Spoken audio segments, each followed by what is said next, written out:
Alhamdulillahilladzi bi ni'matihi tatimmu shalihat wa bi taufiqihi wa bi fadlihi tatanazzalu al-khairat wal barakat. Allahumma salli wa sallim wa barik wa karrim wa azzim ala hadha an-nabiyyil karim sayyidina wa maulana Muhammadin al-mab'uts rahmatan lil alamin wa ala alihi wa ashabihi wa man tabi'ahu wa nasarahu ila yaumiddin. Amma ba'd, fa ya ibadallah ittaqullah faqad fazal muttaqun kama qala Allah ta'ala fi kitabihil aziz. A'udzu billahi minasy syaithanir rajim. Ya ayyuhalladzina amanu taqullaha haqqa tuqatih wa la tamutunna illa wa antum muslimun. Sadaqallahul azim. Hadirin jamaah sidang salat Jumat yang dimuliakan Allah, mari sama-sama kita panjatkan puja dan puji syukur kehadirat Allah Subhanahu wa taala. Atas berkat rahmat, atas hidayah dan bimbingan dari Allah, kita semuanya sampai detik ini masih dapat melangkahkan kaki kita ke rumah Allah ini dalam rangka menunaikan salat Jumat berjamaah. Hadirin jamaah sedang salat Jumat yang dimuliakan Allah, khatib berwasiat baik pada pribadi khatib yang hina miskin papa dhaif ini maupun kepada jamaah sekalian, mari kita meningkatkan kualitas iman dan takwa kita kepada Allah Subhanahu wa taala. Hadirin jamaah sidang salat Jumat yang dimuliakan Allah, khutbah singkat ini khatib akan membawakan seputar manajemen kolbu atau hati. Dalam Al-Quran ada dua macam hati atau kolbu. Ada yang disebut dengan kolbun marid atau hatinya sakit, sebagaimana dapat kita baca dalam Al-Quran surat Al-Baqarah. Allah Subhanahu wa taala berfirman, A'udzu billahi minasy syaithanir rajim. Fi qulubihim marad fazadahumullahu maradan wa lahum 'adzabun alimun bima kanu yakdzibun. Yang artinya, di dalam hati mereka ada penyakit, lalu Allah tambahkan penyakit-penyakit itu, dan bagi mereka azab yang pedih karena mereka mendustakan ayat-ayat Allah. Hadirin jamaah sedang salat Jumat yang dimuliakan Allah, ada juga yang disebut dengan hatinya sehat atau selamat. Dalam Quran surat Asy-Syu'ara ayat 88, 89 Allah Subhanahu wa taala berfirman, A'udzu billahi minasy syaithanir rajim. Yauma la yanfa'u malun wa la banun illa man atallaha biqalbin salim. Yang artinya, pada hari kemudian nanti, pada hari akhir, la yanfa', tidak ada manfaat kata Allah, malu, harta benda yang dikumpul-kumpulkan, wala banun, dan tidak ada manfaat anak yang dimanja-manjakan, illa kecuali man atallaha, orang yang datang menghadap kepada Allah biqalbin salim, dengan membawa hati yang sehat. Dalam tafsir disebutkan qalbun salim artinya salamatus sadr, artinya sehat selamat. Hati yang sakit itu bagaimana? Paling tidak ada 17 macam penyakit hati. Ada namanya hawa nafsu, setan dunia. Ada kikir, pelit, bakhil, tomak, rakus. ujub, riya, sum'ah, takabur. Ada lagi penyakit ini, dengki, hasad. Ada penyakit hati, tulul amal, banyak angan-angan. Ada penyakit kaslan, pemalas. Ada penyakit hati, jahil, murakkab, bodoh, muadrat. Dia bodoh tapi dia tidak sadar kalau dia bodoh. Hadirin jamaah sedang salat Jumat yang dimuliakan Allah. Paling tidak ada 3 macam penyakit hati yang akan diulas dalam kesempatan khutbah singkat ini. Yang pertama, penyakit iri, dengki, hasud. Orang Palembang nyebutnya iri hati atau busuk hatinya. Dan ciri-cirinya yang sering disingkat dengan SMS. Senang melihat orang susah, susah melihat orang lain senang. Dan ini penyakit harus disembuhkan. Kenapa? Karena kalau kita punya teman, punya tetangga, atau kita sendiri yang sakit, punya penyakit iri hati, hasud, maka cepat-cepatlah kita sehatkan. Karena kalau ngadepin orang yang iri, maka caranya adalah kita kanan saja. Kenapa sulit menghadapi orang yang punya penyakit iri hati ini? Karena kata Nabi, iyyakum wal hasad. Hendaknya kamu menjauhi namanya penyakit hasad, iri dengki. Fa innal hasada ya'kulul hasanat kama ta'kulun naru al-hatab. Karena hasad itu atau iri dengki itu akan memakan setiap kebajikan sebagaimana api memakan kayu bakar. Yang kedua ada lagi penyakit kikir, pelit, bakhil. Dan ini juga harus kita sembuhkan. Kenapa? Karena orang yang pelit, kata Nabi, al-bakhilu ba'idun minallah. Orang yang pelit itu jauh dari Allah. Ba'idun minan nas, dia jauh dari manusia. Ba'idun minal jannah, dia jauh dari bau surga. Qaribun minan nar, sebaliknya dia dekat dengan api neraka. Kenapa? Karena hakikatnya harta yang dititipkan sama Allah kepada kita adalah titipan dan kita harus berbagi. Ya, sebutkan wa yuqashuha nafsihi faulaika humul muflihun. Siapa orang yang dia selamat dari kepikiran hatinya, maka mereka orang-orang yang beruntung.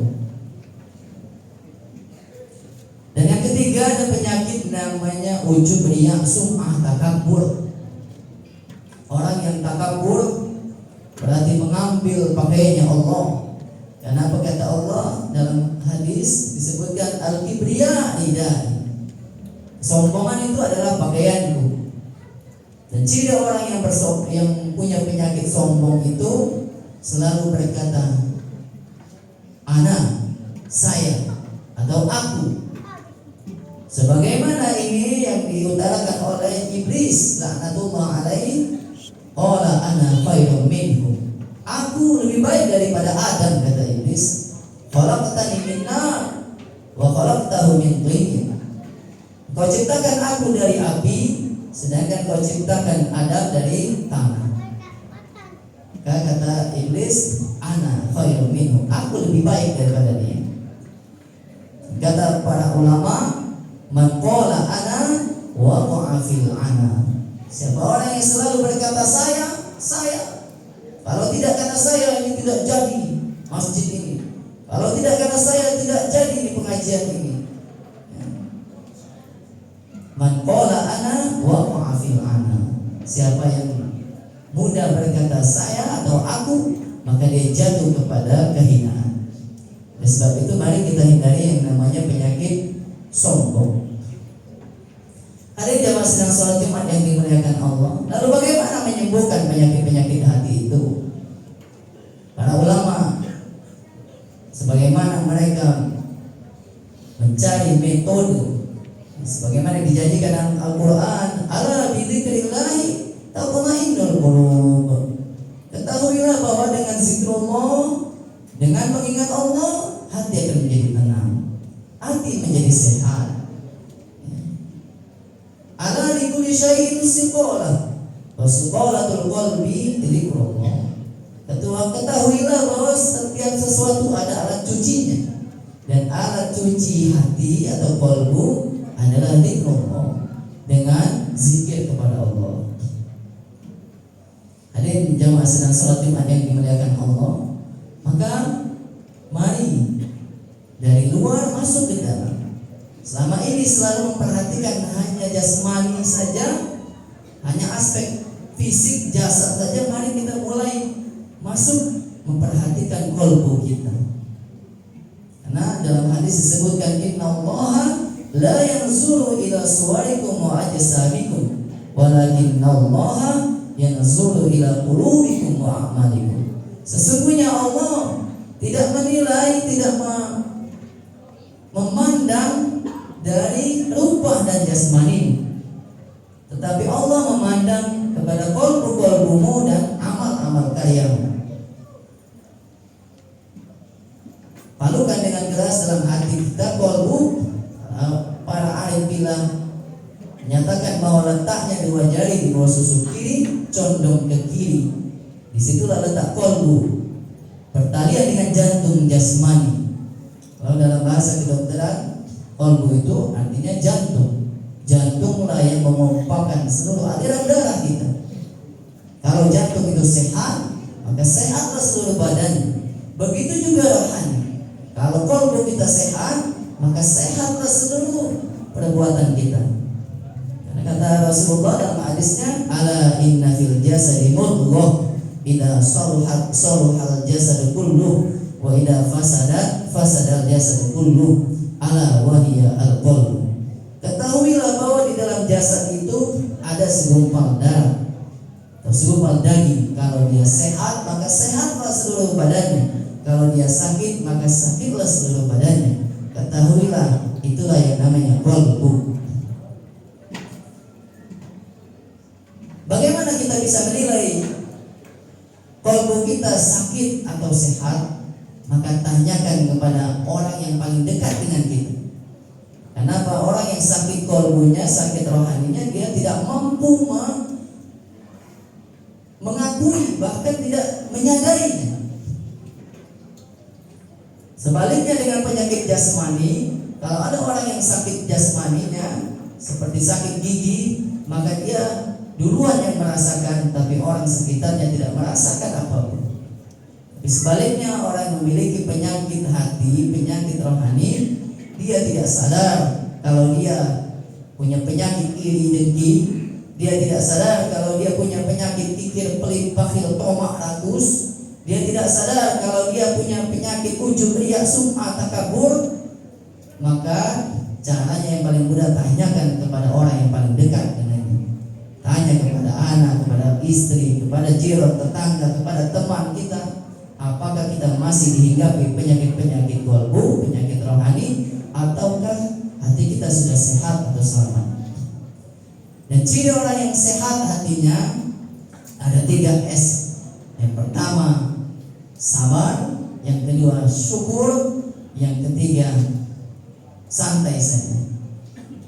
Kalau sabar, kalau dia ditimpa oleh musibah, dia bersabar. Kenapa? Karena hakikatnya semua yang terjadi ini tidaklah lepas dari qudrat dan iradah dari Allah Subhanahu wa taala. Tidaklah sehelai daun jatuh dari dahannya, dari pohonnya, kecuali atas qudrat dan iradah dari Allah. Kalau dia dapat nikmat, dia bersyukur. Dia bersyukur. Sebagaimana disebutkan di dalam surat Al-Hadid ayat 23, A'udzubillahi minasyaitonir rajim. Likai la ta'sau 'ala ma fatakum wa la tafrahu bima atakum wallahu la yuhibbu kulla mukhtalin fakhur. Yang artinya, hendaklah kamu tidak bersedih atas apa yang luput dari kamu. Kalau kita kehilangan sesuatu, kehilangan anak, kehilangan istri, kehilangan harta benda kita, maka kita tidak bersedih.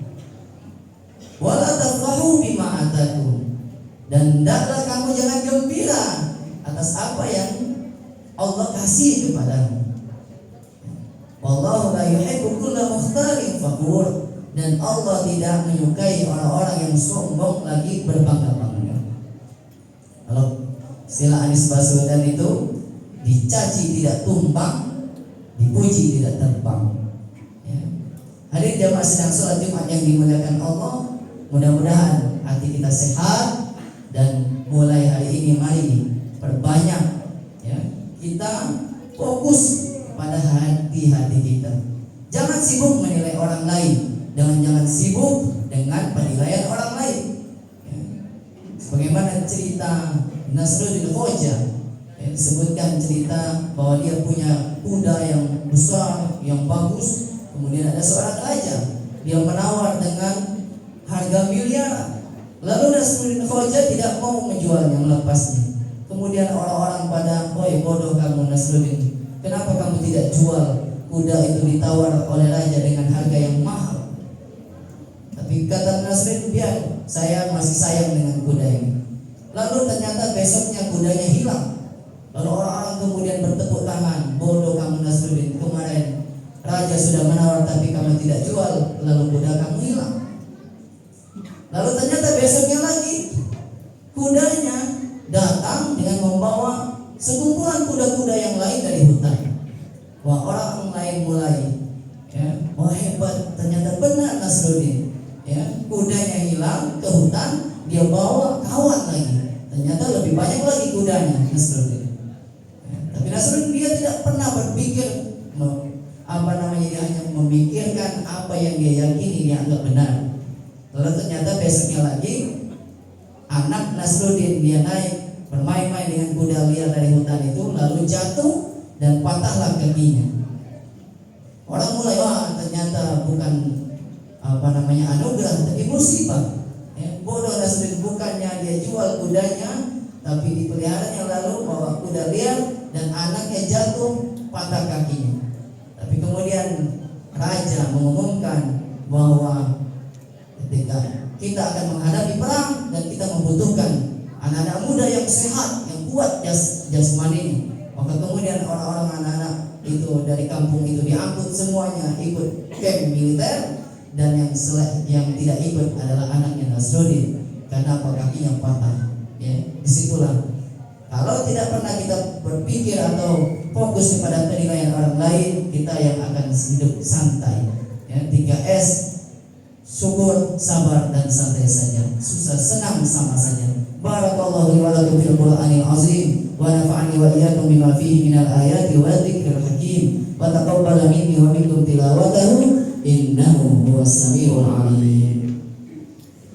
Allahumma shalli ala sayyidina Muhammad wa ala ali sayyidina Muhammad.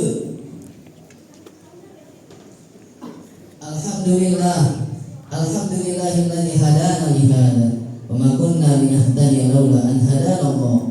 Asyhadu an la ilaha illallah wahdahu la syarika lah, wa asyhadu anna sayyidana Muhammadan abduhu wa rasuluh alladzi la nabiyya ba'da.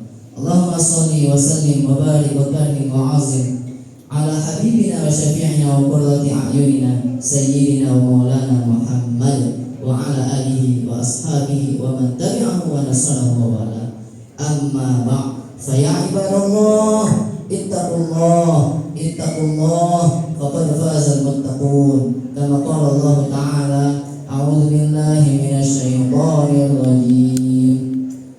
Ya ayyuhalladzina amanu taqullaha wa tanzur nafsum ma qaddamat lighadin wattaqullaha innallaha khabirum bima ta'malun. Hari ini mari kita bermunajat kepada Allah Subhanahu wa taala. Allahumma ighfir lil mu'minina wal mu'minat wal muslimina wal muslimat al ahya'i minhum wal amwat. Allahumma nawwir qulubana wa qulubahum bi nuril ilmi wal hidayati wal hikmah warzuqna wa iyyahum rizqan wasi'an halalan thayyiban wa ilman nafi'an wa طويلا مباركا وحسن الخاتمة، واجعلنا وإياهم من أهل الذكر وأهل الفكر وأهل القرآن وأهل الصلاة وأهل الجنة ومن السابقين بالخيرات، واقض حاجاتنا يا الله. اللهم انصر من نصر الدين، واخذل من خذل المسلمين، وأهلك أعداء الدين، وأعل كلماتك إلى يوم الدين، والحمد لله رب العالمين. عباد الله، إن الله يأمر بالعدل والإحسان وإيتاء ذي القربى وينهى عن الفحشاء والمنكر والبغي يعظكم لعلكم تذكرون. فاذكروا الله العظيم يذكركم واشكروه على نعمه يزدكم ولذكر الله أكبر. أقم الصلاة. الله أكبر الله أكبر.